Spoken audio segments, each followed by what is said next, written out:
Section 1. You will hear two students, Peter and Mary, discussing their new eating plan. First, you have some time to look at questions 1 to 5. You will see that there is an example that has been done for you. On this occasion only, the conversation relating to this will be played first. Okay, Mary. I know I'm putting on weight with all my bad eating habits. That's right. Chocolate bars, pizzas, and all washed down with litres of soft drink. And with all the sugar in soft drink, I think we can say you're definitely overindulging, don't you think? Peter consumes far too much soft drink, so soft drink has been written in the space. Now we shall begin. You should answer the questions as you listen, because you will not hear the recording a second time. Now listen carefully and answer questions 1 to 5. Okay, Mary. I know I'm putting on weight with all my bad eating habits. That's right. Chocolate bars, pizzas, and all washed down with litres of soft drink. And with all the sugar in soft drink, I think we can say you're definitely overindulging, don't you think? I know. I intend to definitely stop drinking that from now on. And that's part of the sensible eating plan that we have agreed we need to formulate. One that we can both follow. That's right. Sensible and practical. Allowing us to indulge in some sweet foods on occasions. On rare occasions. And we're going to cut out all the pizzas and hamburgers. Well, not totally. I thought you said pizzas could be eaten once a week. You know how I like pizzas. No, I said once every 2 months. Once a week was ice cream, not pizza. Yeah, that's because you like ice cream. I prefer pizza. Peter, if you want to lose weight, you need to be disciplined in both what you eat and what you do, which brings us to the issue of exercise. That's right. So, jogging twice a week and hiking on Saturdays, right? No, hiking is Sundays, allowing Saturdays for the light walking exercise. I've investigated and discovered there are a lot of walking trails around this suburb, with many beautiful places if you just look around. So what's happening this Saturday? A walk around the city? That's later in the month. This Saturday we'll visit Pine Park. Hill Park is nicer, with great views too.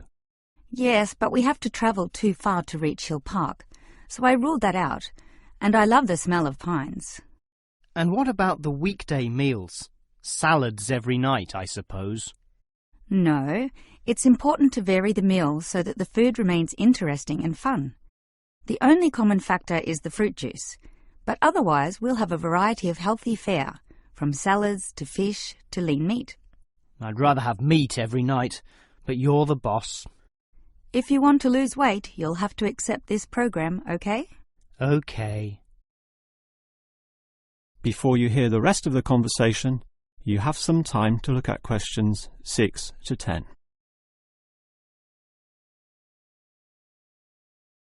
Now listen and answer questions 6 to 10. Now, Mary, you said we could have a little treat in our diet plan 3 times a week, specifically Tuesdays, Thursdays and Sundays. Yes, a very small treat, but something to reward us for all the discipline shown. Such rewards will motivate us to continue the diet. So on Tuesdays, what can I choose? You have a choice between a small serving of chocolate, ice cream or biscuits. Okay, well, I'll go for the biscuits. I love those crunchy little things with my cup of tea.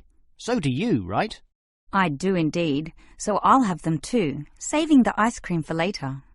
But I know how much you like ice cream, so why don't you save it for the end of the week? That will give you the motivation to keep going, and you can have chocolate midweek. That's a good idea, but I think the most important thing is for you and I to eat different things on those other 2 days. Well, if you think that way, I'll eat the ice cream on Thursdays, not the chocolate, okay? Well, if you're having that, then I can't have ice cream. In order to be different, I'll have the chocolate. So we can compare our different snacks, and maybe even share a little with each other. Exactly. And the variety and fun involved will take our minds of wanting more. Eating for fun. A good idea. And then you can have the chocolate on Sunday, right? But I like biscuits. Actually, I want biscuits again to have with my cup of tea. But you have the biscuits on Monday, remember? And we can't repeat. Oh, come on. This isn't fixed in concrete. I can have them again instead of chocolate. You might like variety, but I don't. I'm a creature of habit. Well, the whole point of this was to taste different snacks. But if you want the same thing, okay. I, for one, am sticking to the original plan, with ice cream to finish the week and not another dose of chocolate. That is the end of section 1. You now have half a minute to check your answers.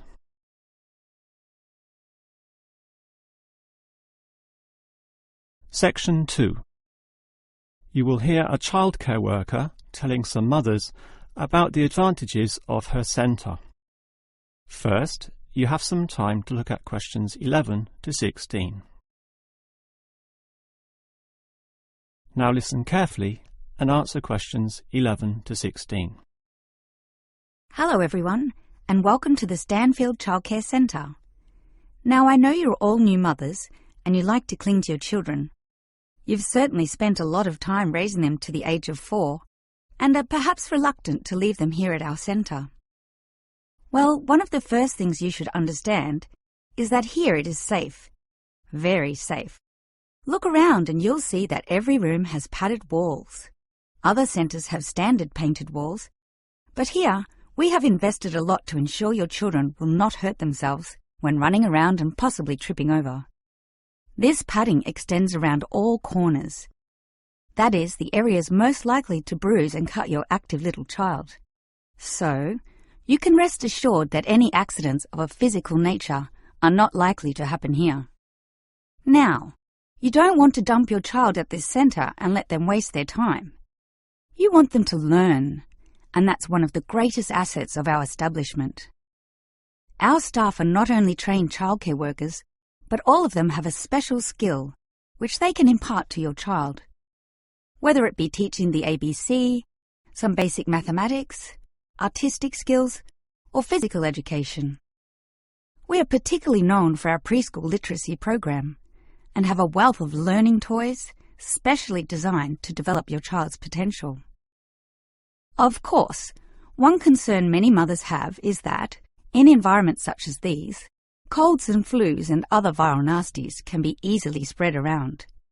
It's a very legitimate concern, and one which we take seriously, and we pride ourselves on our precautions.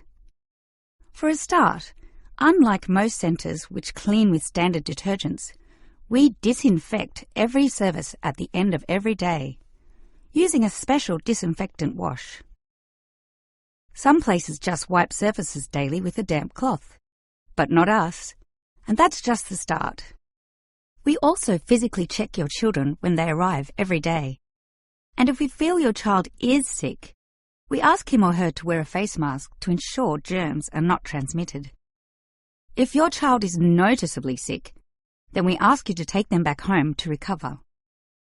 This might sound a little unkind, but we hope parents can understand that these measures are for the benefit of all. Before you hear the rest of the talk, you have some time to look at questions 17 to 20.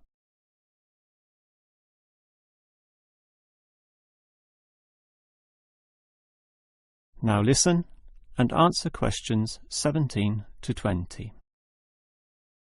Now at Stanfield Childcare Centre, we have excellent childcare officers, and let me briefly introduce them. We have Susan, Andrea, Bella, Kathy, Lisa and Liz. They're all fully trained and come with some individual assets which make them even better. Bella, for instance, knows children very well, having worked here for 5 years, and Kathy has her own family, 2 little girls, so she can talk to you with first-hand knowledge of what it's really like to raise children.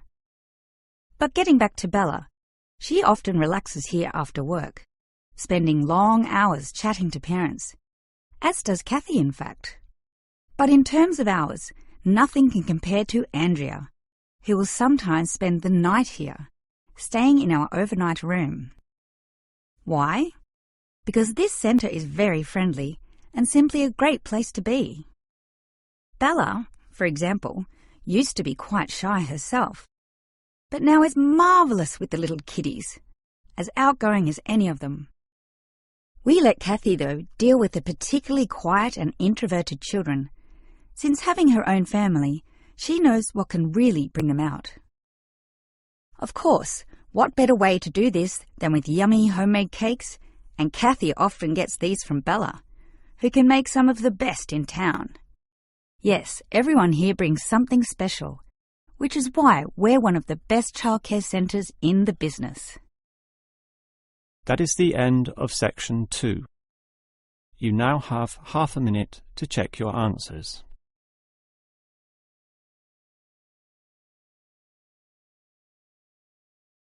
Section 3. You will hear a student, Eric, talking to his lecturer, Miss Harris, about essay writing. First, you have some time to look at questions 21 to 25.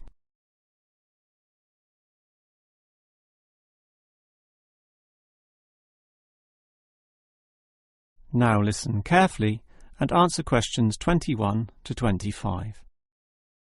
Hi, Miss Harris. Here we are talking once again. Well, I'm always willing to help out wherever possible.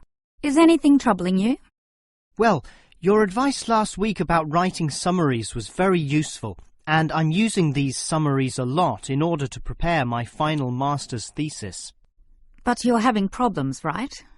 Yes, I have a few issues to discuss. Obviously, I want a good essay, and I want to achieve high marks, but I'm not sure on the best way to start. That's an easy question. Start with a topic, but not one that I necessarily suggest, but one that you want to explore. You will always write better when doing so on a topic you are interested in, not one imposed upon you by others. Well, I'm interested in management theory. Then pursue that. However, that alone is far too broad. Break it into various current areas of discussion and relevance. Then look more carefully at one of them. Say, management and cultural differences, or management and motivation, or other aspects, such as the role of salary, group cohesion, or leadership. I would say I'm interested in group cohesion, that is, how people interact in the workplace. Well, that's a start, but you can't then just write planlessly without defining exactly what you intend to do within the area you've chosen. You'll have to think of a thesis, and this statement could be of several types. Such as what? Oh, you could argue a point, something that you believe in, or discuss an issue, looking at its various perspectives, or critique the opinions of others, pointing out the pitfalls and flaws. The thesis statement will make that very clear because it will say, in simple terms, what you intend to achieve in your essay. I see. And then I can just begin writing, right? Wrong. Huh? If your essay is going to be clear, it needs to be logical and organised, and this means you'll need an outline. This could be written as a flowchart or spider graph, that is, a series of connected lines. But whatever shape the outline takes, there must be a sense of progress in, more or less, a straight line towards a goal. And then my essay will be good? With such progression, definitely, as long as you do achieve everything that you set out to do, as specified in the beginning, okay? Before you hear the rest of the conversation, you have some time to look at questions 26 to 30.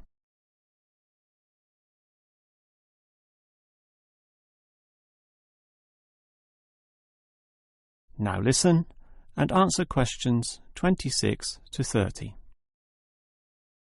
Well, Ms. Harris, your advice about essay writing all sounds very useful, solid and step-by-step, so I'll certainly follow that. But can you tell me in more general terms, what constitutes the best essay? Oh, there are many aspects to consider, but one of the most important is certainly original thinking. The best essays are written by people who think for themselves, and not just copy or imitate established views. I think I can do that. But remember, you can't just give a list of unsupported assertions. There needs to be support as well. A chain of logic linking each step in your argument. Right. Yet that alone is not enough. Your argument may be logically sound, but is it practically so? For that, you need examples from real life to illustrate your points or subpoints. I've got lots of examples from my course readings. I suppose I could use them. But remember, whenever you use an example or facts or figures that are not commonly known, you must give a reference. That's an academic necessity, without which your writing will automatically fail. So it's necessary to give these, right? Absolutely. And with that, your essay will be fine. But always ensure that you format it clearly. What do you mean? I mean the practical considerations, as written in the University Style Guide, such as leaving appropriate margins, using double spacing, Arial font, and so on. You see, your writing must look good as well as be good. I can certainly do that. And finally, related to the previous point, you need to respect the number of words required. Your individual lecturers will give you a word count figure, so follow what they say, making your essay neither too long nor too short. Perhaps 10% either way should be acceptable. 15% was common when I was younger, but it's a lot stricter now, and 20% would be pushing the boundaries just a little too far. I guess I can do all that. Thanks for your advice. That is the end of section 3. You now have half a minute to check your answers.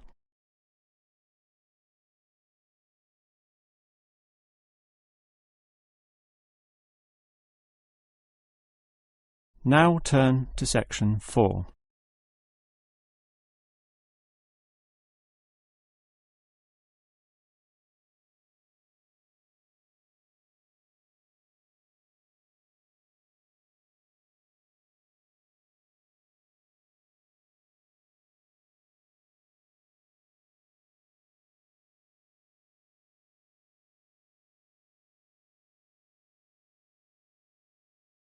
Section 4. You will hear a lecturer discussing the history of people's beliefs regarding whether the Sun or the Earth is at the centre of the solar system. First, you have some time to look at questions 31 to 33. Now listen carefully and answer questions 31 to 33. In the night sky, the stars appear to revolve around the Earth, rising in the east and disappearing in the west. The Earth itself seems solid, fixed and stable, and such common-sense perception suggests that the Earth is the centre of the universe. This is known as geocentrism, with geo meaning Earth, and all pre-modern civilizations drew this conclusion. We now know, of course, that the Earth revolves around the Sun, and this is called heliocentrism, with helio meaning sun. But historically, it took quite a while for this to be deduced. As early as the 3rd century BC, an ancient Greek astronomer, Aristarchus of Samos, proposed heliocentrism, but received little support from his peers. Similarly, throughout subsequent history, isolated individuals proposed this new idea, but again, no one was listening. Geocentrism just seemed too logical to refute. Geocentrism also fitted the views of the established Christian Church, who could quote biblical passages such as, "The world also shall be stable, that it be not moved." Those who dared disagree were subject to accusations of heresy, often with dire punishments to follow. The trouble was, as the night sky was observed more closely, that simple revolution of the stars proved not so simple at all. In relation to the other stars, some steadily wandered in given directions, then sometimes reversed for months, and disappeared altogether. They were called planets, meaning wanderers. In addition, the position of the Sun and Moon altered slightly over the year, and comets, those mysterious glowing spots, would come and go. In order to predict the motion of the planets and accurately serve the primary purpose of navigation for sailing ships, increasingly elaborate mathematical models were needed, a sure sign that something was not quite right. Before you hear the rest of the lecture, you have some time to look at questions 34 to 40.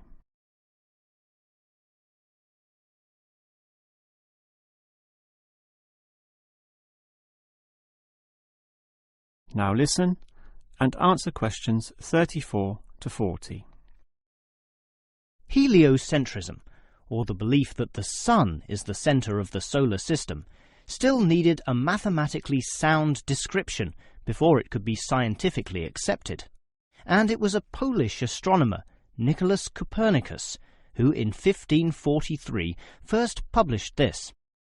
This event is sometimes referred to as the Copernican Revolution. Copernicus himself certainly feared the consequences of his proof, knowing full well it might invoke the anger of the established church. Probably for this reason, he waited until the last year of his life, when he was sick and dying, to release his findings. In addition, the preface of the book, written by a respected member of the church, stated that the model was not necessarily correct. As a result of this, there was no revolution whatsoever. In fact, the book received scant attention in the subsequent decades, apart from a few irate clergymen who angrily dismissed the whole scheme as irrelevant. Yet the following generations of astronomers did not always fare so well. The Italian scientist Galileo got into trouble, as did a fellow Italian with the surname Bruno, Giordano Bruno, who was burnt at the stake. Yet ultimately nothing could slow the spread of heliocentrism across Europe. It formed the basis of Isaac Newton's great work on the motion of the planets, a work which implied that even the Sun, around which the Earth circled, was itself in motion around a common centre of gravity. No discourse about heliocentrism could finish without mentioning that, somewhat unbelievably, there still exist those today who choose to believe that the Earth is the centre of the universe. Modern geocentrism is usually the result of literal interpretations of the Bible, which is the cornerstone of these people's beliefs. They, therefore, also believe in creationism, that is, that a God created everything, and while we may smile at this, it is sobering to consider that surveys have revealed that up to 10% of British people, 12% of Europeans, 20% of the USA, and 25% of the Middle East still hold the belief that the Sun revolves around the Earth. One can only wonder what Copernicus would have thought of this. That is the end of section 4. You now have half a minute to check your answers.